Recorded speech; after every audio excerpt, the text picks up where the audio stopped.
तो प्यारे बच्चों, कैसे हैं आप लोग। आज मैं आप सभी को बिहार बोर्ड कक्षा 12वीं का विषय भूगोल पढ़ाने के लिए जा रहा हूं। प्यारे बच्चों, भूगोल में मैंने तीसरा अध्याय समाप्त कर दिया था, इसलिए प्यारे बच्चों आज मैं आप सभी को भूगोल का चौथा अध्याय मानव विकास पढ़ाने के लिए जा रहा हूं। मानव विकास का यह हमारा प्रथम वीडियो है, इसलिए इस प्रथम वीडियो में आज मैं इस अध्याय का लेक्चर लूँगा, यानी कि जितना भी पॉइंट है सभी पॉइंट को आज मैं आप सभी को समझा दूंगा। ठीक है। तो प्यारे बच्चों, अध्याय प्रारंभ करने से पहले यदि आप ब्रिलियंट का ऑब्जेक्टिव क्वेश्चंस नहीं खरीदे हैं तो आप अवश्य रूप से खरीद लें। यह आर्ट्स के लिए है, बिहार बोर्ड 2022 सेशन के लिए आर्ट्स का सभी विषय अवेलेबल है। तो प्यारे बच्चों, जल्द से जल्द अपने नज़दीकी स्टोर पर खरीदें। ठीक है। तो प्यारे बच्चों, हमारा चौथा अध्याय जिसका शीर्षक क्या है, तो प्यारे बच्चों जिसका शीर्षक है मानव भूगोल। ठीक है। यदि हम शीर्षक की बात करें तो प्यारे बच्चों इस शीर्षक से स्पष्ट हो रहा है कि इस अध्याय में हम मानव के बारे में पढ़ेंगे। ठीक है। और मानव किस प्रकार विकास कर पाएगा उसके बारे में पढ़ेंगे। ठीक है। यानी कि इस अध्याय में हम क्या पढ़ेंगे, इस अध्याय में मानव किस प्रकार विकास कर पाएगा हम उसके बारे में पढ़ेंगे। ठीक है। अब प्यारे बच्चों देखिए, कोई भी व्यक्ति विकास करता है तो देखिए बराबर दो शब्द निकल करके आता है। एक तो विकास निकल करके आता है, एक तो आपका वृद्धि निकल करके आता है। ठीक है। इसलिए आप सभी को यह समझना बेहद जरूरी हो जाता है कि आखिर विकास और वृद्धि क्या होता है और विकास और वृद्धि में क्या अंतर होती है। यदि अंतर है तो वो क्या अंतर होती है, इसे समझना बेहद ज़्यादा जरूरी हो जाता है। ठीक है। प्यारे बच्चों देखिए, सर्वप्रथम आम भाषा में वृद्धि और विकास के बारे में हम बताते हैं। ठीक है। देखिए, जैसे कि मान के चलिए यहाँ 2 लड़का है, ठीक है, यानी संख्या, और फिर बाद में आपका हो गया क्या 4 लड़का। ठीक है। तो देखिए, जब वृद्धि का मतलब होता है मात्रात्मक यानी कि संख्या में, मात्रात्मक में क्या, तो संख्या आम भाषा में आप कह सकते हैं। जब संख्या में क्या होगा, तो जब संख्या में या तो बढ़ोतरी होगा या तो घटोतरी होगा। ठीक है। यानी कि संख्या में जब परिवर्तन होगा तो परिवर्तन कुछ भी ना हो सकता है, या तो परिवर्तन धनात्मक होगा या तो ऋणात्मक होगा, तब हम क्या बोलेंगे, तब हम उसे वृद्धि बोलेंगे। ठीक है। यानी कि संख्या या तो बढ़ा है या तो घटा है। ठीक है। यानी कि या तो धनात्मक होगा या तो क्या होगा, या तो ऋणात्मक होगा, तब हम उसे वृद्धि बोलेंगे। ठीक है। जबकि हम क्या देखें, जैसे ये मनुष्य है, मनुष्य की यह संख्या से हमको मतलब नहीं है। अब ये मनुष्य मान के चले कि आदि मानव है, यह ना शिक्षित है ना सभ्य है, और यह जो मनुष्य है, ठीक है, यह मनुष्य क्या, यह सभ्य है, यानी कि यह आप हो गए, पढ़े लिखे हो गए। ठीक है। तो इसमें देखिए गुण में अंतर है। तो इस मानव के पास क्या है, तो गुण आपका ज़्यादा है, वह समझदार है, तो यह इसको हम बोलेंगे विकास। क्या बोलेंगे, विकास। यानी कि विकास हमेशा गुणात्मक बतलाता है, यानी गुण को बतलाता है। किसको रिप्रेजेंट करता है, तो गुण को। ठीक है। तो विकास और वृद्धि में प्यारे बच्चों मुख्य रूप से आपका यही अंतर है। वृद्धि मात्रात्मक होती है जबकि विकास आपका गुणात्मक होता है। ठीक है। और विकास आपका वृद्धि के ही अंतर्गत आता है, ये भी आपका पॉइंट है। ठीक है।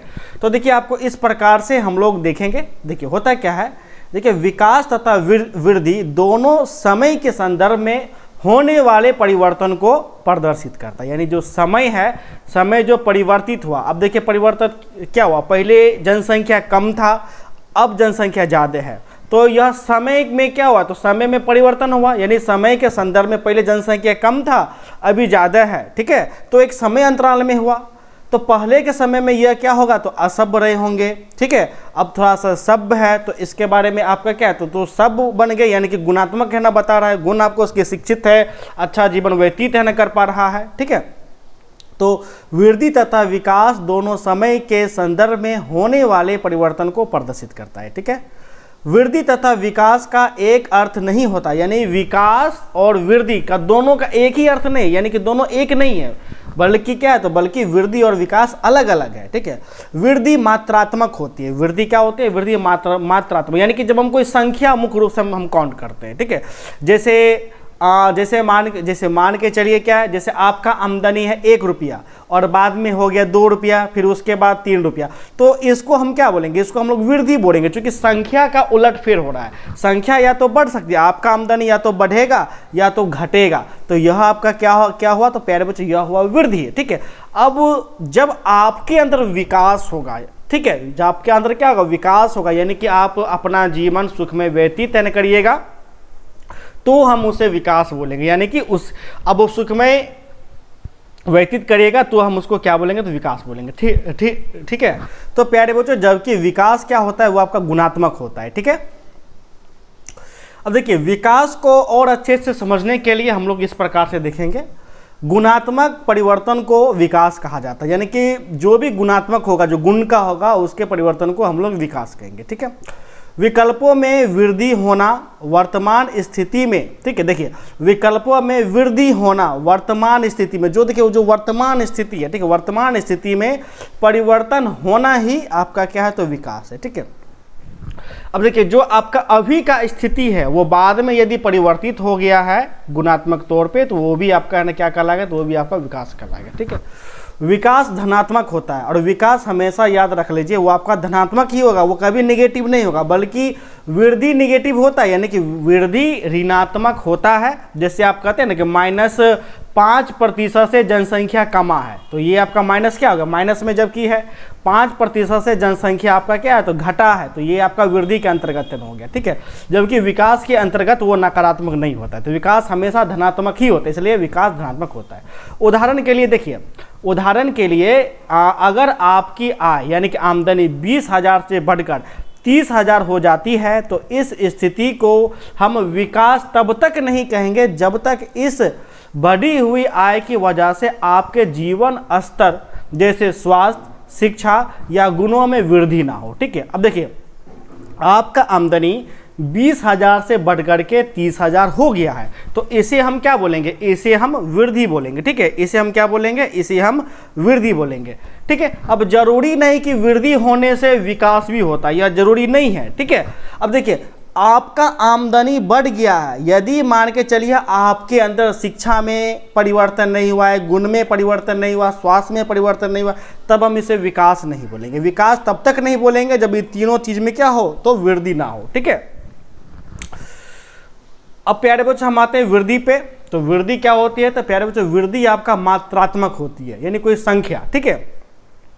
वृद्धि को मापा जा सकता है। ठीक है। जब वृद्धि को मापा जा सकता है, वृद्धि धनात्मक और ऋणात्मक दोनों में हो सकता है।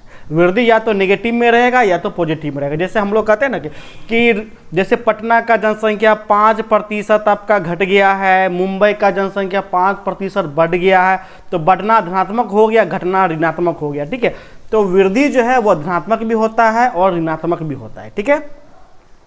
अब देखिए, आम भाषा में कहिए तो संख्या में होने वाले परिवर्तन को ही हम लोग वृद्धि कहा जाता है। ठीक है। देखिए, उदाहरण के लिए अगर आपकी आय 20,000 से बढ़कर 30,000 हो जाती है, तो इसे हम वृद्धि कहेंगे, भले ही इससे आपके रहने की स्थिति, शिक्षा, स्वास्थ्य या गुणों में कोई परिवर्तन नहीं आए। भले ही देखिए, आपका जो आमदनी है 20,000 से बढ़ के 30,000 हो गया, तो इसको हम लोग वृद्धि बोलेंगे। अब 30,000 हो गया है, उसमें भी यदि आप शिक्षा, स्वास्थ्य में कोई अंतर नहीं आ रहा है, ठीक है, तो फिर भी हम इसे वृद्धि बोलेंगे, क्योंकि वृद्धि आपका मात्रात्मक होता है, वो गुणात्मक नहीं होता है। जब इन तीनों चीज जब आपका बेहतर हो जाएगा, आपका स्थिति, शिक्षा, स्वास्थ्य जब बेहतर हो जाएगा, गुण हो जाएगा, तभी हम विकास बोलेंगे। ठीक है। जैसे कि मान के चलिए, देखिए, जैसे कि मान के चलिए क्या है कि जैसे कि एक व्यक्ति है जिसका 4 लड़का है। कितना लड़का है, 4 लड़का है। ठीक है। तो फिर कुछ समय बाद 4 लड़के के बाद उसका 6 लड़का हो गया, तो इसको हम लोग वृद्धि बोलेंगे, कि उसको हम क्या बोलेंगे, वृद्धि बोलेंगे। लेकिन वो वो बेटा बेटी का पालन पोषण अच्छे तरीके से नहीं कर पा रहा है, उसको ना तो शिक्षा दे रहा है, ना अच्छा स्वास्थ्य दे रहा है, ना अच्छा घर दे रहा है, तो इसे हम विकास बोलेंगे, इसे हम विकास नहीं बोलेंगे। ठीक है। अब प्यारे बच्चों, ये तो विकास और वृद्धि हम लोग समझ लिए। ठीक है। अब प्यारे बच्चों, मुख्य तौर पे हम लोग मानव विकास देखेंगे। ठीक है। अब देखिए, तो जाहिर सी बात है कि हमें विकास किसका करना है, तो मानव का विकास करना है। ठीक है। मानव का इस प्रकार से विकास करना है कि जिससे मानव जो है गुणात्मक परिवर्तन कर सके। गुणात्मक परिवर्तन का मतलब होता है शिक्षा के स्तर में, स्वास्थ्य के स्तर में, रहने के स्तर में। ठीक है। तो देखिए, जब किसी व्यक्ति के जीवन में गुणात्मक परिवर्तन हो, तो उसे हम मानव विकास तो उसे मानव विकास कहा जाता है। ठीक है, मानव विकास किसे कहा जाता है? जब किसी व्यक्ति के जीवन में गुणात्मक परिवर्तन हो तो उसे मानव विकास कहा जाता है। गुणात्मक परिवर्तन का मतलब उसकी शिक्षा, स्वास्थ्य, रहने के स्तर में होने वाले परिवर्तन से है। ठीक है, गुणात्मक परिवर्तन का मतलब क्या है? तो गुणात्मक परिवर्तन का मतलब है उसकी शिक्षा से है, उसके स्वास्थ्य से है, रहने के स्तर से है। ठीक है, तो प्यारे बच्चों हम लोग मानव विकास समझ गए। अब हम लोग समझेंगे कि मानव विकास सूचकांक क्या होता है। ये जो सूचकांक है हम लोग मुख्य रूप से सूचकांक को देखेंगे। ठीक है, तो प्यारे बच्चों देखिए, मानव विकास सूचकांक का प्रतिपादन सर्वप्रथम वर्ष 1990 में भारतीय अर्थशास्त्री प्रोफेसर अमर्त्य सेन तथा अर्थशास्त्री महबूब उल हक ने किया था। कौन किया था? तो महबूब उल हक ने, और उसके बाद अमर्त्य सेन ने किया था। ठीक है, यानी ये दोनों ने मिल करके आपका मानव विकास सूचकांक का सर्वप्रथम प्रतिपादन 1990 ईस्वी में किया था। ठीक है, अब देखिए ये तो इसका मान के चलिए प्रतिपादन किया था 1990 में, ये दोनों हो गया। ठीक है, अब देखिए मुख्य रूप से देखिए मानव विकास सूचकांक क्या है, इसका काम क्या है? तो देखिए मानव विकास सूचकांक संयुक्त राष्ट्र संघ के 193 देश, मैंने आपको संयुक्त राष्ट्र संघ के बारे में बताया था कि दुनिया का सबसे ज़्यादा प्रभावशाली संगठन है। ठीक है, तो संयुक्त राष्ट्र के कुल मिलाकर के 193 सदस्य देश है। तो मानव विकास सूचकांक क्या करता है कि जो संयुक्त राष्ट्र संघ का जो 193 देश है, इस 193 देशों में से जो 188 देश है, जो 188 सदस्य देश है, उसमें मानव विकास रिपोर्ट प्रदर्शित करता है। यानी कि 193 देश में से 188 देश को संयुक्त राष्ट्र संघ क्या करता है? तो मानव विकास सूचकांक प्रदर्शित करता है। इससे यह ज्ञात हो जाता है संयुक्त राष्ट्र संघ को कि कौन सा देश विकास कर रहा है और कौन सा देश विकास नहीं कर रहा है। ठीक है, आम भाषा में कहिए तो मानव विकास सूचकांक विश्व के अलग अलग देशों में मानव विकास की स्थिति को दर्शाता है। इतना यदि याद नहीं होता है तो आराम से ब्रैकेट में लिख दिए, उसको याद कर लीजिए। मानव विकास हम किसे कहेंगे?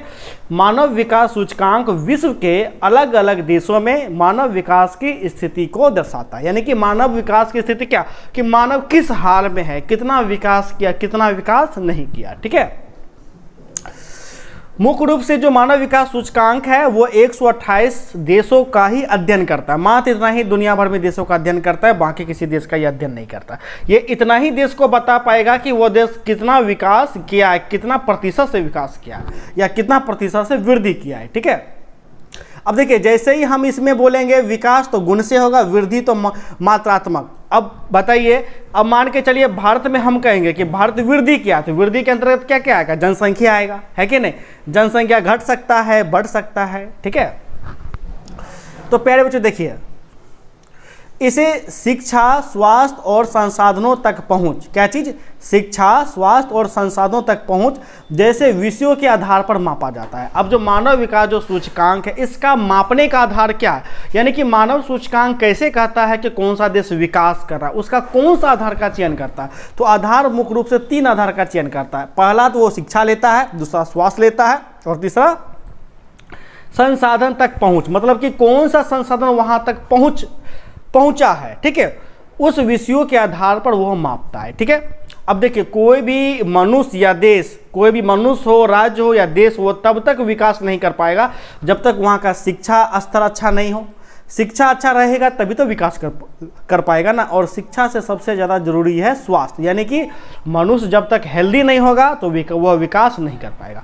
अब देखिए शिक्षा है, हेल्थ है, और संसाधन नहीं, यानी कि फैक्ट्री नहीं है, सड़क नहीं है, बिजली नहीं है, यदि ये भी नहीं है तो मनुष्य जो है विकास नहीं कर पाएगा। ठीक है, तो मानव सूचकांक जो है वो मुख्य रूप से शिक्षा, स्वास्थ्य और संसाधनों के पहुंच जैसे विषयों के आधार पर वो मापा जाता है। ठीक है, देखिए अब जो मानव विकास जो सूचकांक है, इस सूचकांक के अंतर्गत एक देश को 0 से 1 के बीच अंक दिया जाता है। यानी कि 0 से 1 के बीच अंक दिया जाता है। अब 0 से 1 के बीच का अंक क्या हो सकता है? तो 0.1, 0.2, 0.3 से लेकर के 0.999 होगा कि नहीं होगा? ठीक है, तो इस बीच का अंक आपको दिया जाता है। ठीक है, अब देखिए 0 के पास वाला स्कोर, ठीक है, अब देखिए 0 के पास वाला स्कोर निम्न मानव विकास एवं 1 के पास वाला उच्च एक के पास वाला स्कोर उच्च मानव विकास को दर्शाता है। यानी कि कहने का मतलब है कि जो देश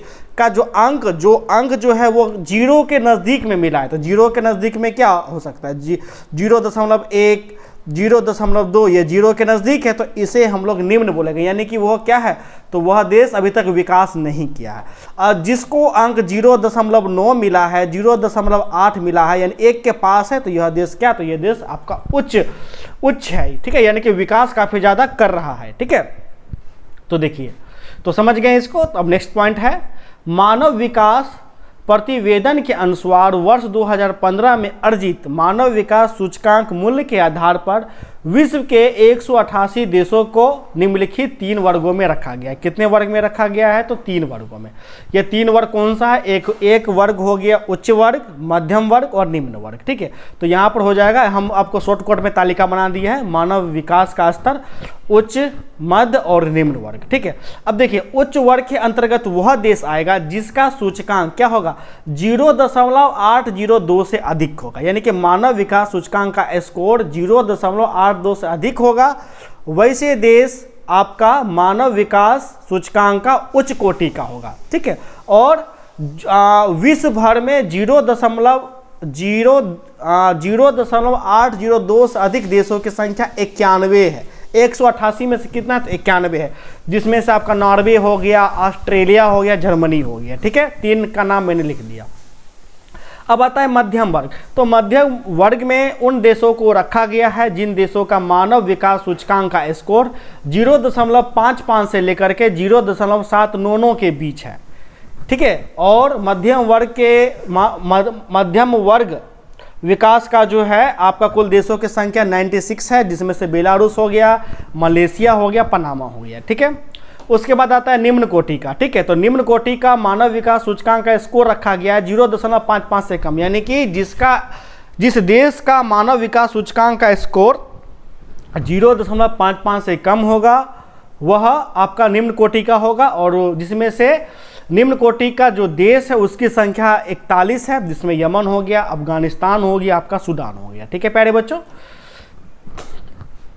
अब प्यारे बच्चों हम लोग आते हैं मानव विकास के केंद्र बिंदु। मानव विकास के क्या चीज को केंद्र बिंदु, यानी कि आप यूं कहिए कि हम लोग मानव विकास का केंद्र बिंदु देखेंगे, यानी मानव जो है वो किस प्रकार विकास कर सकता है, उसका मुख्य केंद्र क्या है। तो प्यारे बच्चों उसका मुख्य केंद्र है मात्र 3 चीज, एक स्वास्थ्य है, दूसरा शिक्षा है, तीसरा संसाधन है, ठीक है। तो स्वास्थ्य यानी कि जब तक मनुष्य स्वस्थ नहीं होगा तो क्या मनुष्य विकास कर पाएगा, मतलब कि आप स्वस्थ रहिएगा तभी तो आप काम कर पाइएगा ना, काम करिएगा तो रुपया कमाइएगा तो ऑटोमेटिक आप अपना अच्छा से रहिएगा। बीमार हो जाइएगा, काम नहीं कर पाइएगा तो धन ही नहीं कमाइएगा, बल्कि बीमार है तो और दवाई में पैसा आपका लुट जाएगा, इसलिए आप बर्बाद हो जाएंगे, ठीक है। इसलिए सर्वप्रथम जो है मानव विकास के अंतर्गत हम लोग स्वास्थ्य को देखते हैं, ठीक है। यानी स्वास्थ्य के अंतर्गत मानव विकास के लिए स्वास्थ्य बहुत जरूरी है, क्योंकि एक स्वस्थ व्यक्ति ही खुशहाल जीवन जी सकता है, ठीक है। अब देखिए, अब आप स्वस्थ हो गए तो स्वस्थ के बाद आपको क्या चाहिए, आपको शिक्षा चाहिए। आपके पास शिक्षा रहेगा तभी तो आप कोई रोजगार है न कर पाएंगे, ठीक है, या कोई भी कार्य आप है न कर पाएंगे। तो दूसरा नंबर पर क्या है, तो शिक्षा, ठीक है। तो मानव विकास में शिक्षा को शामिल किया जाता है, क्योंकि शिक्षा के माध्यम से ही एक व्यक्ति अपने जीवन को अपने अनुसार जी सकता है और समाज के विकास में योगदान दे सकता है, ठीक है। अब देखिए, जब तक शिक्षा नहीं होगा वे समाज के विकास में योगदान देगा, वो नहीं देगा। उसे किस प्रकार से जिंदगी जीना है उसे पता होगा, उसे पता नहीं होगा, इसलिए शिक्षा बहुत जरूरी है। अब शिक्षा होने के बाद जो तीसरा पॉइंट है वो संसाधनों तक पहुंच, ठीक है। तो जैसे कि मान के चलिए कि अब आपका गांव है, गांव में देखिएगा कहीं बिजली नहीं आपका रहता है, सड़क अच्छा नहीं रहता, यानी सुविधा अच्छा नहीं रहता। तो जब तक सुविधा नहीं हो आपका होगा तो भी आपका मानव जो है वो विकास नहीं कर पाएगा, ठीक है। तो संसाधनों तक पहुंच से हमारा मतलब एक व्यक्ति को उपलब्ध संसाधनों से है, क्योंकि संसाधनों के बिना कोई भी व्यक्ति अपना विकास नहीं कर सकता है, इसलिए संसाधनों तक पहुँच मानव विकास का एक जरूरी पहलू है, ठीक है। तो प्यारे बच्चों मानव विकास का केंद्र बिंदु मुख्य रूप से कितना हो गया, तो आपका 3 हो गया। कितना हो गया, तो प्यारे बच्चों 3 हो गया, ठीक है। ये आपके एग्जाम में कई बार प्रश्न आता है। अब इसमें से हाँ, अब प्यारे बच्चों है मानव विकास के स्तंभ, ये भी पॉइंट है आपका, मानव विकास के स्तंभ। यदि हम देखिए मानव विकास के स्तंभ की बात करें तो प्यारे बच्चों मानव विकास का मुख्य रूप से 4 स्तंभ है। स्तंभ मतलब यूं कहिए आधार, ठीक है, तो 4 क्या है तो आपका स्तंभ है, ठीक है। सबसे पहला स्तंभ है समता। समता का मतलब ही होता है कि समानता, यानी कि जो भी कार्य करेंगे वह समान रूप से करेंगे, जिससे सभी व्यक्तियों का समान रूप से फायदा हो। फायदा होगा तभी तो सब व्यक्ति समान रूप से विकास सबका है ना कर पाएगा, ठीक है। तो देखिए समता का मतलब यानी क्या हुआ कि हम उस स्थिति को क्षमता कहेंगे, ये सॉरी समता कहेंगे जब संसाधनों की उपलब्धता में किसी भी प्रकार का भेदभाव ना हो, ठीक है, यानी कि समान रहे। अब ऐसा नहीं कि हम कोई भी कार्य हम कर रहे हैं जिसमें भेदभाव करें, हिंदू लेकर के मुस्लिम लेकर के, तो ऐसा नहीं करना है, ठीक है। वो समानता के दृष्टिकोण से करना है, जिससे क्या होगा कि जिससे सभी वर्गों का लाभ मिल सके, अर्थात सभी लोगों को संसाधन उपलब्ध कराना है ताकि सभी को विकास करने के समान अवसर मिल सके, ठीक है। दूसरा आपका पॉइंट है सतत पोषणीयता। क्या है आपका सतत पोषणीयता? इसका मतलब यह होता है कि आपके पास जो भी साधन है उसका इस प्रकार हम इस्तेमाल करेंगे कि वो आने वाले पीढ़ी भी इस्तेमाल कर सके। मान के चलिए कि हमारे पास देखिए कोयला भारत के कोयला जो है वो कम है, यानी कि कोयला जितना कोयला हो गया, कच्चा तेल हो गया, जैसे पेट्रोल हो गया, डीजल हो गया, यदि हम इस सब को ख़त्म कर देंगे तो कल के डेट में पेट्रोल मिलेगा? वो नहीं मिलेगा। इसलिए हमें इन सब चीज़ों को ऐसे समाप्त करना है, मतलब इस प्रकार से यूज करना है ताकि भावी पीढ़ी यानी आने वाला पीढ़ी भी उसका इस्तेमाल कर सके, ठीक है।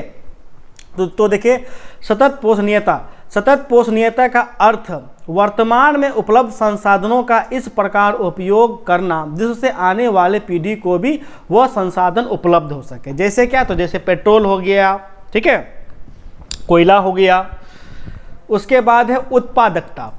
यहाँ पर उत्पादकता का अर्थ लोगों को सक्षम बनाना है। लोगों को क्या बनाना है? सक्षम, यानी कि जब तक आप लोगों को सक्षम नहीं बनाइएगा तो लोग ज़्यादा से ज़्यादा उसका लाभ नहीं उठा पाएगा, ठीक है। तो यहाँ पर उत्पादकता का अर्थ लोगों को सक्षम बनाना है ताकि संसाधनों का प्रयोग अच्छे से किया जा सके और ज़्यादा से ज़्यादा लाभ प्राप्त किया जा सके, ठीक है, यानी कि ज़्यादा से ज़्यादा लोग उसका लाभ प्राप्त कर सके, ठीक है। तीसरा पॉइंट है सशक्तिकरण। क्या है तीसरा पॉइंट? तो सशक्तिकरण, ठीक है। सशक्तिकरण का मतलब पिछड़े हुए लोगों को समर्थ बनाना है, ठीक है। पिछड़े हुए लोगों को क्या बनाना है? तो समर्थ। अब पिछड़े हुए लोग कौन हो सकता है? गरीब लोग है ना, हो सकता है मजदूर लोग है ना, हो सकता है। तो उसको इस प्रकार से मजबूत बना देना है कि ताकि वे लोग भी क्या कर सके? तो लाभ ले सके और अपना विकास कर सके। इसके लिए ये देखिए भारत में आपका बहुत सारा कार्यक्रम भी चलाया आपका जाता है। जैसे देखिएगा गरीब लोगों को फ्री में शिक्षा दिया ना जाता है, स्कॉलरशिप दिया जाता है, ठीक है, ताकि वह, तो देखिए सशक्तिकरण का मतलब पिछड़े हुए लोगों को समर्थ बनाना है ताकि वह भी अन्य लोगों की तरह संसाधनों का उपयोग कर सके, ठीक है। तो प्यारे बच्चों यह आपका हो गया मानव विकास के स्तंभ पॉइंट। अब नेक्स्ट पॉइंट पर हम लोग आते हैं, यह हमारा लास्ट पॉइंट है मानव विकास के उपागम, ठीक है। मानव विकास के उपागम उतना यह इंपॉर्टेंट पॉइंट नहीं है, फिर भी हम आपको बता देते हैं। मानव विकास के उपागम से अभिप्राय मानव विकास को मापने के तरीके से, यानी कि मानव के विकास को हम लोग किस प्रकार से माप पाएंगे, इसलिए हम लोग मानव विकास के उपागम को पढ़ते हैं, ठीक है। तो देखिए किस प्रकार से हम लोग मानव विकास को माप पाएंगे। तो सबसे पहला पॉइंट है आय उपागम, यानी कि आय के उपागम के माध्यम से मानव विकास को हम माप पाएंगे, ठीक है। तो देखिए मानव विकास के अध्ययन का सबसे पुराना उपागम है, ठीक है, कौन सा उपागम है? तो आय उपागम। यदि मानव का आय स्तर ऊंचा होगा तो मानव विकास का स्तर भी क्या होगा? तो यानी ऊंचा होगा, यानी कि आय ऊंचा तो मानव का विकास स्तर भी ऊंचा होगा, ठीक है। दूसरा उपागम है कल्याण उपागम। तो कल्याण उपागम का मतलब है कि यह उपागम शिक्षा, स्वास्थ्य, सामाजिक सुरक्षा और सुख संसाधनों का उच्चतर सरकारी व्यय का तर्क देता है। यानी कि अब देखिए सरकार जो है जो भी खर्च करता है शिक्षा पे, स्वास्थ्य पे, सामाजिक सुरक्षा पे, संसाधनों पे, उसका उच्चतर जो खर्च है वो उसका तर्क देता है, यानी पूरा ब्यौरा देता है कल्याण उपागम के अंतर्गत, ठीक है। नेक्स्ट है आधारभूत आवश्यकता उपागम। मतलब इस उपागम के अंतर्गत मानव की आधारभूत आवश्यकताओं, जैसे आधारभूत आवश्यकता कितना है? तो 6 है। स्वास्थ्य है, शिक्षा, भोजन, जलापूर्ति, स्वच्छता तथा आवास की पहचान की गई तथा मानव विकास के लिए मूलभूत आवश्यकता की समुचित व्यवस्था के ऊंचीकरण पर जोर दिया जाता है। अब देखिएगा गांव-गांव में है, यदि मानव को जल नहीं मिलता है तो जल नल योजना प्रारंभ सरकार करती है। आप भी है ना देखे होंगे। स्वास्थ्य के लिए भी है ना कर रहे हैं, शिक्षा के लिए भी है ना कर रहे हैं। सर्व शिक्षा अभियान, फ्री में शिक्षा देते हैं, फ्री में भोजन स्कूल में खिलाया जाता है, ठीक है। जलापूर्ति के लिए जल नल योजना, आवास के लिए इंदिरा आवास। तो इस प्रकार से देखिएगा तो आप अपने समाज में देखने को मिलेगा, ठीक है। गरीब लोगों को इंदिरा आवास मिलता है, जल नहीं है तो नल जल योजना सरकार शुरू करती है, ठीक है। तो इस कारण क्या होता है, तो सरकार इस प्रकार से लाभ देती है जिससे मानव विकास कर सके, ठीक है। उसके बाद है क्षमता उपागम। इसके अनुसार मानवीय क्षमताओं का विकास मानव विकास को बढ़ाता है। आसान भाषा में देखें तो अगर एक व्यक्ति ज़्यादा सक्षम है तो उसका मानव विकास भी ज़्यादा होगा, ठीक है। तो प्यारे बच्चों, चौथा अध्याय का जो लेक्चर वीडियो है वो समाप्त हो चुका है, यानी सारे पॉइंट हम आपको पढ़ा दिए, ठीक है। देखिए चौथा जो आपका अध्याय है मानव विकास, तो मानव विकास हम आपको बता दिए, विकास वृद्धि बता दिए, मानव विकास सूचकांक बता दिए, ठीक है। मानव विकास के केंद्र बिंदु बता दिए, मानव विकास के उपागम बता दिए और मानव विकास के स्तंभ बता दिए, ठीक है। तो प्यारे बच्चों, आज शाम इसी अध्याय का, ठीक है, आज शाम इसी अध्याय यानी 7 बजे, आज शाम 7 PM में मैं आपको क्वेश्चन आंसर इस चैप्टर का करा करके आज ही इस चैप्टर को मैं समाप्त कर दूंगा। तो मिलते हैं नेक्स्ट वीडियो में, तब तक के लिए धन्यवाद, बाय।